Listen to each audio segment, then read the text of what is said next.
Hi friends. इस बार हम शुरू कर रहे हैं आपके लिए NISM series 10A which is investment adviser level 1 mock test series. इस सीरीज में हम कवर करेंगे सबसे पहले मॉक टेस्ट सीरीज जो आपके पास इन्वेस्टमेंट एडवाइजर लेवल 1 के लिए होंगी, और साथ साथ हम कवर करेंगे लेसन सो दैट आप इसको बिल्कुल सिंप्लीफाइड वे में लैंग्वेज में आप कैसे भी सुन के देख के आप इसको गो थ्रू कर पाएं और अपने एग्जाम्स को पास कर पाएं। तो लीजिए स्टार्ट करते हैं। हमारा पहला क्वेश्चन है, विच of the following is not A part of financial planning process. तो देखिए ऑप्शन है setting goals, monitoring, develop financial planning recommendations, financing the investment. देखिए इसमें सबसे पहले जब भी हम फाइनेंशियल प्लान को प्रोसेस करते हैं तो सबसे पहले जो फाइनेंशियल प्लानर होता है वो इन्वेस्टर्स के साथ बैठता है, और वो उसके साथ क्या क्या करता है। सबसे पहले वो उसके लिए साथ में एक डेटा गैदर करता है, उसका प्लान समझता है, उसके साथ बैठ के गोल्स को सेट करता है, उन गोल्स को मॉनिटर करता है। फिर एक फाइनेंशियल प्लान को डेवलप किया जाता है और उसके अकॉर्डिंगली रिकमेंडेशंस भी दी जाती है, फिर उसको मॉनिटर किया जाता है, और कोई भी रिक्वायरमेंट है तो प्लान में चेंज किया जाता है। बट जो इसमें ऑप्शन डी है फाइनेंसिंग द इन्वेस्टमेंट, ये फाइनेंशियल प्लानिंग का प्रोसेस नहीं है। फाइनेंसिंग द इन्वेस्टमेंट का मतलब हुआ कि जो अगर इन्वेस्टमेंट कहीं से सजेस्ट किया हुआ है या इन्वेस्टमेंट करना है तो उसकी फाइनेंसिंग कैसे की जाएगी, इन्वेस्टमेंट के लिए पैसा कहाँ से आएगा, इन्वेस्टमेंट के लिए लोन कहाँ से आएगा। तो ये एक ऑप्शन नहीं है। जो फाइनेंशियल प्लानिंग प्रोसेस वो है जिसके अंदर आप क्लाइंट के साथ रिलेशनशिप बनाएं, आप डेटा गैदर करें, गोल डिसाइड करें, आप फाइनेंशियल प्लान के रिकमेंडेशंस दें, और उसके बेसिस पे फाइनेंशियल प्लान में क्या क्या फाइनली चूज किया है उसको एग्जीक्यूट करें, फिर उसको साथ साथ में मॉनिटर करें, और कोई भी कभी भी ऐसी कोई रिक्वायरमेंट हो चेंजेस की तो फिर उसको चेंज भी करें। तो ये सारे पार्ट हैं except D financing of investment. Next question है हमारे पास, mister Khanna requires 10 lakhs in 6 month time to pay his son's admission. An appropriate investment to set aside money for his goal would be। तो जो खन्ना है, mister Khanna, उनको 10 लाख रुपए की requirement है 6 महीने में, जो कि अपने बेटे की उनको एडमिशन फीस देनी है। वो जो पैसा उनके पास 10 लाख रुपए रखा हुआ है वो कहाँ पर वो इन्वेस्ट करें उसके लिए। तो इसके पास ऑप्शन है, देखिए, equity shares of high growth companies, B real estate, C short term debt fund, D long term corporate bonds. देखिए इसका हमारे पास सिंपल सा आंसर आएगा शॉर्ट टर्म डेट फंड्स। क्यों? क्योंकि मिस्टर खन्ना जी को रिक्वायरमेंट है 10 लाख रुपए की 6 मंथ में। तो जो 6 महीने उन्होंने 10 लाख रुपए है वो उनको शॉर्ट टर्म डेट फंड में रखने हैं, ताकि जैसे ही वो 6 महीने का टाइम पीरियड कंप्लीट हो और जब उनको फी पेमेंट का टाइम आए तो वो आराम से बेटे के लिए शॉर्ट टर्म डेट फंड्स में इन्वेस्ट किया हुआ पैसा वो वहां पर लगा पाए और अपनी एडमिशन फीस देख पाए। उसका रीजन क्या है, देखिए, equity shares of high growth companies, ये अगर बहुत लॉन्ग टर्म होराइजन होता है तब हम इक्विटी शेयर्स में इन्वेस्ट करते हैं। अगर शॉर्ट टर्म होराइजन होता है तो नहीं करते, बिकॉज इक्विटी शेयर्स रिस्क होता है। तो कोई भी 10 लाख की वैल्यूज आपकी शॉर्ट टर्म में 6 मंथ में कम भी हो सकती है। रियल एस्टेट अगेन एक फिजिकल एसेट है जिसके लिए एक बहुत बड़े लॉन्ग टर्म इन्वेस्टमेंट्स की रिक्वायरमेंट है, इतना लिक्विड नहीं है, आप उसको 6 महीने में बेचना कई बार बहुत मुश्किल हो जाता है, तो आप उसमें इन्वेस्ट नहीं कर सकते।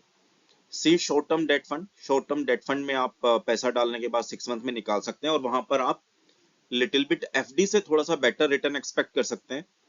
तो ये एक सही ऑप्शन होगा कि अगर मिस्टर खन्ना को 10 लाख रुपए की रिक्वायरमेंट 6 महीने के बाद है तो वो 10 लाख रुपए भी कहाँ इन्वेस्ट कर दें, वो शॉर्ट टर्म डेट फंड में कर दें। अगर वो लॉन्ग टर्म कॉर्पोरेट बॉन्ड में करेंगे तो उनको लॉन्ग टर्म इन्वेस्टेड रहना पड़ेगा, तब वो रिटर्न्स आएंगी। तो इसलिए सबसे बेस्ट ऑप्शन इसमें शॉर्ट टर्म डेट फंड।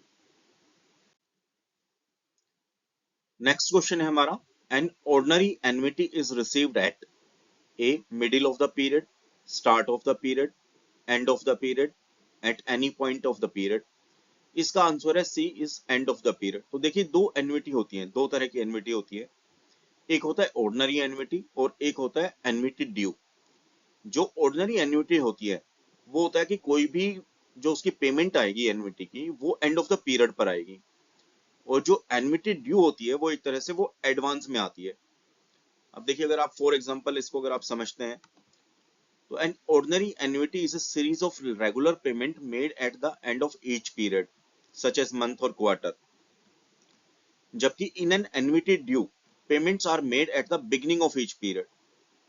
जैसे अभी अगर हमें कंपनी का कोई स्टॉक्स का डिविडेंड मिलता है या बॉन्ड्स के डिविडेंड मिलते हैं तो वो ऑर्डिनरी एन्युटीज हो गई। अगर हमें कोई एफडीज के इंटरेस्ट साल भर के बाद में मिलेंगे, या हमें कोई पेंशन प्लान हो गया जिसमें हमें जो एन्युटी है वो हमें साल के बाद में लास्ट में मिलेगी पीरियड में, तो वो हमारे पास हो गया ऑर्डिनरी एन्युटी। अब देखिए कोई पेमेंट जैसे कि आपके पास मंथली रेंट पेमेंट है वो एडवांस में मिलता है, तो ये एग्जांपल हो गया हमारा एन्युटी ड्यू। तो इसका मतलब हुआ एन्युटी ड्यू का मतलब हुआ कि जो भी हमें पेमेंट मिलेगा एडवांस में at the beginning of period वो एन्युटी ड्यू हुआ, और कोई भी पेमेंट हमें मिलेगा eight the end of period वो हमारे पास ऑर्डिनरी एन्युटी होगा। तो आप ऐसे समझ सकते हैं ऑर्डिनरी एन्युटी हमें मैक्सिमम जो पेमेंट्स मिलती है वो टाइम पीरियड के एंड पे मिलती है, इसको हम इसलिए ऑर्डिनरी एन्युटी बोलते हैं। नेक्स्ट क्वेश्चन हमारा है income from investment would be found in the A income and expenditure account, B balance sheet, C capital gain statement, D loss working. तो देखिए इसका आंसर है A income and expenditure account.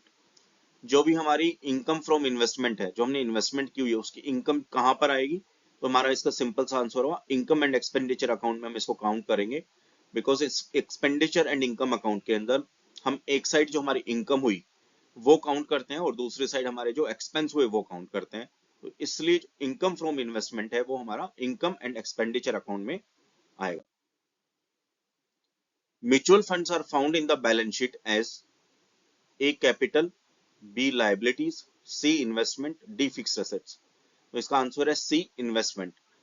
देखिए उसका reason क्या है, mutual funds are found in the balance sheet, तो balance sheet में हमारी दो चीजें हुई, हमारी हुई असेट्स एंड लायबिलिटीज। असेट्स जहां से हमें एक रेगुलर इनकम जनरेट होगा जिसको हम असेट्स बोलते हैं, लायबिलिटीज जहां हमें पेमेंट करना है उसको बोलते हैं। तो म्यूचुअल फंड्स के अंदर हमारे पास बैलेंस शीट में असेट साइड में इन्वेस्टमेंट्स आएगा, क्यों, क्योंकि जो हमारी इन्वेस्टमेंट्स है वो रिटर्न जनरेट करती है, जो कि हमारी लायबिलिटी होती है वो हमारी रिटर्न्स को खत्म करती है और हमें पेमेंट करना पड़ता है। तो इसलिए जो हमारे पास mutual funds are found in the balance sheet, जो हमारे म्यूचुअल फंड में जो भी हमारी हमने इन्वेस्टमेंट्स की हुई होती है वो हमारी हमेशा हमारा इन्वेस्टमेंट साइड्स में असेट साइड्स में आता है हमारा, इसलिए इसका आंसर हुआ C investment. The following is not a liquid asset. Liquid asset क्या नहीं है, a cash balance, B savings account balance, C liquid fund balance, and D close ended fund balance. देखिए सबसे पहले लिक्विड एसेट्स वो हुआ जिसको हम इमीडिएटली हम कैश करा सकते हैं, जिसके अगेंस्ट हम इमीडिएटली पेमेंट ले सकते हैं, जैसे कैश बैलेंस हुआ वो हमारा लिक्विड एसेट्स है। उस कैश बैलेंस में हम कभी भी कुछ भी इमीडिएटली उसको एक्सपेंस करके कुछ भी खरीद सकते हैं। सेविंग्स बैंक अकाउंट बैलेंस ये भी हमारा एक लिक्विड एसेट्स है, बिकॉज हम सेविंग्स अकाउंट का पैसा कभी भी कैसे भी यूज कर सकते हैं। लिक्विड फंड बैलेंस ये भी हमारा लिक्विड एसेट्स हुआ, बिकॉज इसको भी हम कैसे भी कभी भी पैसे को निकाल सकते हैं। क्लोज एंडेड फंड बैलेंस देखिए ये लिक्विड एसेट्स नहीं है, क्योंकि क्लोज एंडेड फंड जो होगा वो क्लोज एंडेड का मतलब ये हुआ कि एक पर्टिकुलर डेट पे जब वो क्लोज होगा, मैच्योर होगा, हम तभी उसको निकाल पाएंगे। इसलिए इसका आंसर होगा the following is not a liquid assets. कौन सा लिक्विड एसेट नहीं है, क्लोज एंडेड फंड बैलेंस। तो जो हमारा बैलेंस क्लोज एंडेड फंड्स में पड़ा हुआ है वो हमारा लिक्विड एसेट्स नहीं है, बिकॉज वो हम कभी भी नहीं निकाल सकते, वो हम तभी निकाल पाएंगे जब वो पर्टिकुलरली स्कीम मैच्योर हो जाएगा या क्लोज हो जाएगा। नेक्स्ट क्वेश्चन है हमारा in the avalanche mode of free payment of loan the amount paid first is the. इसका देखिए क्वेश्चन का मतलब समझिए क्या है। अगर मेरे सपोज कई सारे लोन चल रहे हैं, अब मुझे उसमें दो या तीन तरह के ऐसे तरीके होते हैं जिसमें मैं हमें मुझे कोई पेमेंट्स करनी पड़ती है अपने repayment of loan, so that मेरा बर्डन कम हो।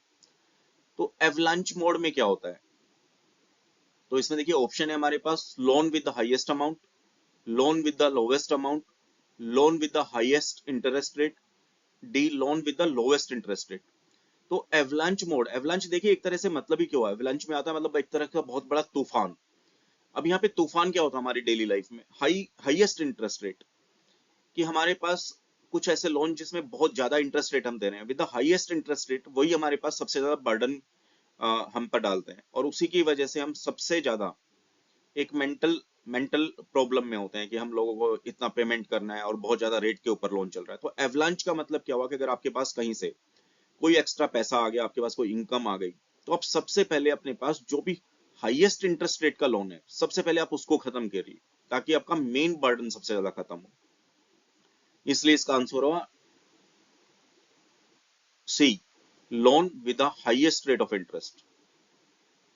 इसलिए इस एवलांच में क्या हुआ, एवलांच का मतलब हुआ कि भाई आप कोई भी एक बहुत बड़ा लोन या जिसके ऊपर लोन के ऊपर बहुत ज्यादा हाईएस्ट इंटरेस्ट रेट हो, सबसे पहले उसको खत्म करना, वो एवलांच मोड में हुआ।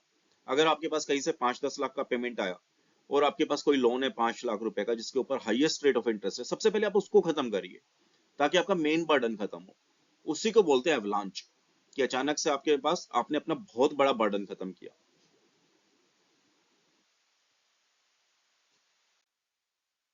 नेक्स्ट क्वेश्चन है हमारा, इन ए P2P lending process the lender is.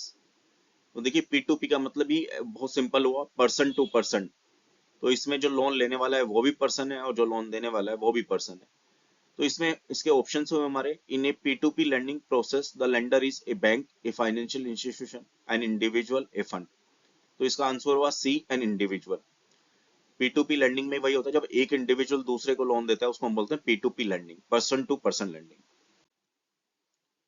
A car loan is usually under a hypothecation, B pledge, C mortgage, D moratorium. तो देखिए जब भी हम कार लोन लेते हैं तो वो हमेशा हाइपोथिकेशन होता है। हाइपोथिकेशन होता है, प्लेज नहीं होता, मॉर्टगेज नहीं होता, मोरेटोरियम नहीं होता। देखिए मोरेटोरियम तो किसी भी तरह का एक तरह से कोई सिक्योरिटी नहीं हुआ। मोरेटोरियम तो एक पीरियड होता है जिसके अंदर किसी भी रीजन से अगर बहुत बड़ी कोई प्रॉब्लम आती है तो मोरेटोरियम दे दिया जाता है एक पर्टिकुलर टाइम पीरियड के लिए, जिसमें आपको लोन पेमेंट ना करना पड़े। आपका उससे कोई क्रेडिट स्कोर खत्म नहीं होगा बट आपको यस इंटरेस्ट अक्रू होता रहेगा। मॉर्टगेज बोलते हैं हम आपके जनरली इमूवेबल एसेट्स को, अगर आपको कोई होम लोन या कोई प्रॉपर्टी आपको मॉर्टगेज करनी है और उसके अगेंस्ट में कोई आपको लोन चाहिए तो वो आपका मॉर्टगेज हो गया। प्लेज आप जनरली जैसे शेयर्स वगैरह में करते हैं, जैसे अगर कोई सिक्योरिटीज है अगर आप उसको प्लेज कर दें तो प्लेज करने के बाद आप वो सिक्योरिटीज के अगेंस्ट में लोन ले सकते हैं। हाइपोथिकेशन जनरली कार के थ्रू होता है, कार वगैरह में आपको करना अगर लोन लेना है तो वो हाइपोथिकेशन होता है। जब भी आप कार लोन लेंगे तो जिसने भी आपको कार लोन दिया उसके नाम पे वो हाइपोथिकेशन होगा, और जैसे ही आप लोन पेमेंट कर देंगे वो हाइपोथिकेशन हट जाएगा। जैसे कि सपोज किसी क्लाइंट ने ए ने अगर कोई कार लोन लिया और उसने कार लोन रीपेमेंट नहीं किया, तो सबसे पहले वो कंपनी क्या करेगी, उस कार को अपनी पोजीशन में लेगी और उस कार को बेच देगी। इस तरह से वो उसको हाइपोथिकेशन बोलते हैं कि क्लाइंट के पास ही उसका जिसने लोन लिया है उसका पोजीशन उसी के पास होता है, बट अगर रीपेमेंट नहीं करता तो जो लेंडर है वो उसको पोजीशन ले लेता है, फिर उसको सेल ऑफ कर देता है अपना लोन क्लियर करने के लिए।